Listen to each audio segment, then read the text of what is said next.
Assalamualaikum warahmatullahi wabarakatuh. Saya Poppy Dwi Cahyani dari Universitas Jenderal Ahmad Yani, Fakultas Ekonomi dan Bisnis, Program Studi Manajemen.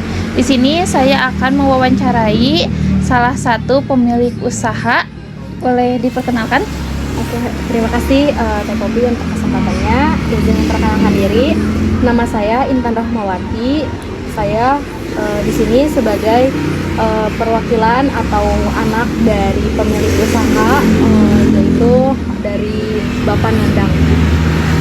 Oke, jadi di sini tuh aku ada tugas kewirausahaan untuk mengedukasi dan mewawancarai mengenai entrepreneurship dan etika wirausaha. Sebelumnya aku izin buat ngasih edukasi sedikit mengenai entrepreneurship dan etika wirausaha. Nah, jadi Kak, entrepreneurship itu proses menciptakan usaha baru, melakukan inovasi dan memperbarui organisasi dalam struktur perusahaan yang sudah ada. Jadi entrepreneurship adalah kunci bagi organisasi untuk mempertahankan semangat inovasi dan beradaptasi terhadap perubahan pasar yang cepat.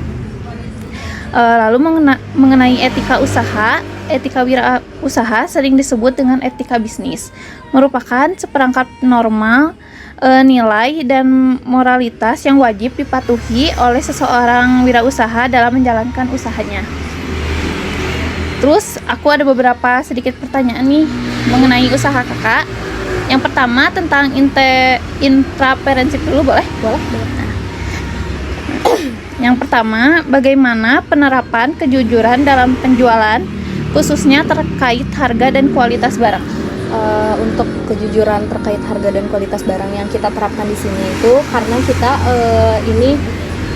karena usaha yang sebelumnya aku izin menjelaskan ya, usaha yang kita yang ayah saya garap dan ayah saya bangun ini adalah pertamanya itu dari konter kecil. Kami dulunya hanya menjual pulsa, terus cetak foto seperti itu. Lalu ayah saya berinovasi lah menjadi membuka toko alat tulis, toko alat listrik, sampai toko sekarang udah ada seperti sedikit untuk toko bangunan seperti itu. Lalu kita mengambil barang-barangnya itu kita membeli dari pusatnya, yaitu kita belanja di Cibadak. Setelah itu untuk kejujuran dan tadi tentang apa Kak? Kualitas barang dan harga.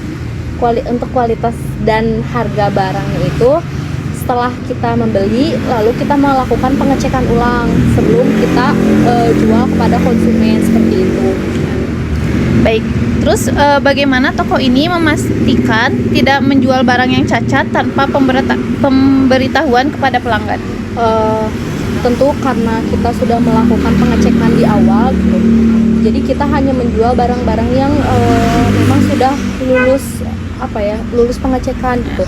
Kalau barangnya bagus, barangnya tidak ada yang cacat, ya kita jual kepada konsumen.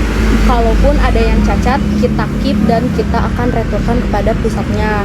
Setelah itu, kalaupun misalkan nanti ada keluhan dari konsumen, karena biasanya kan kita toko alat listrik itu menjual lampu ataupun stop kontak atau terminal, itu tuh kan biasanya suka ada yang tiba-tiba gak jalan, itu tuh kita ada garansinya sendiri seperti itu. Terus yang ketiga nih, yang terakhir tentang entrepreneurship, bagaimana sikap yang ditanamkan kepada karyawan dalam melayani pelanggan? Untuk sikap yang ditanamkan kepada karyawan dalam melayani pelanggan itu yang pertama tentu aja ramah ya. Kita harus ramah kepada pelanggan karena kan pelanggan adalah raja ya, disebutnya juga gitu. Jadi kita harus ramah kepada pelanggan supaya si pelanggannya ini tuh nyaman berbelanja di sini seperti itu. Oke, sekarang untuk yang etika wirausahaan nih. Yang pertama, sejak kapan usaha toko peralatan sekolah ini berdiri dan berapa jumlah karyawan yang saat ini bekerja?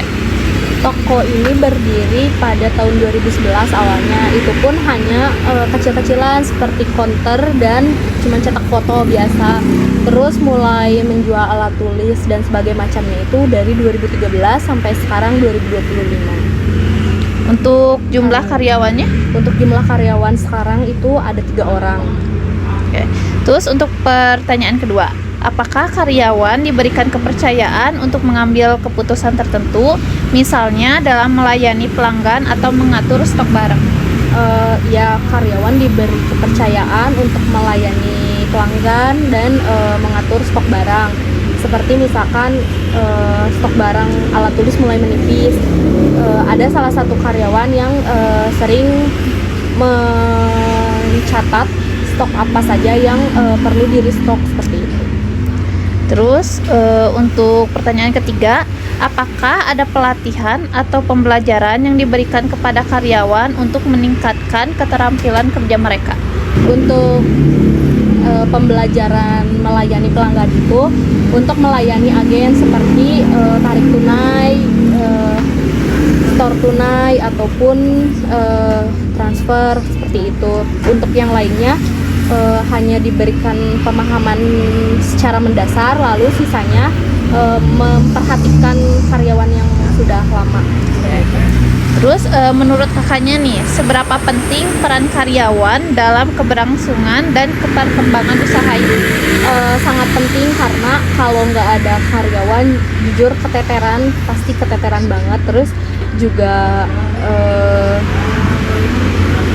kalaupun nggak ada karyawan, itu nggak akan bisa kepegang semua. Kayak nggak mungkin saya ataupun orang tua saya cuman megang counter terus harus merangkap yang lain-lain, jadi sangat penting sih. Nah, ternyata pertanyaannya udah habis, Kak. Makasih udah mau diwawancara sama aku buat tugas nih ya. Jadi sekian dulu wawancara diri aku. Semoga tadi edukasinya bermanfaat untuk kakaknya. Sekian dari saya. Wassalamualaikum warahmatullahi wabarakatuh. Waalaikumsalam warahmatullahi wabarakatuh. Tapping on your window right before you